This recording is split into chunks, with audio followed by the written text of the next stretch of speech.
Good morning বন্ধুরা, একটা কথা তোমাদের সাথে শেয়ার করব বলে আজকে আমি ভিডিওটা করলাম। সেটা হলো আমি দোকানে আছি, যথারীতি দেখে বুঝতে পারছো।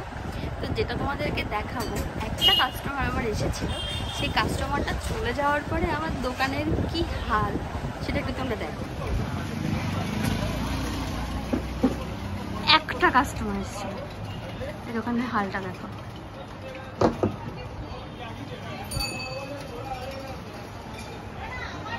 বুঝতে পারছো ভেতরে কি পরিমাণে জিনিসগুলো খোলা, এগুলো সব আমাকে এখন ভাঁজ করতে হবে।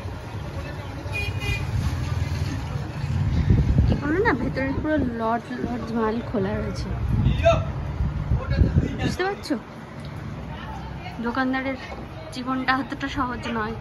এই যে পুরো দোকানটার অবস্থা, পুরো আমার দোকান পুরো খোলা, তাও তো এখনো কেউ শাড়ি দেখতে আসেনি।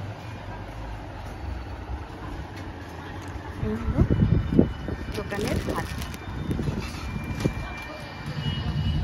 এগুলো এখন সব ভাঁজ করতে হবে আমাকে।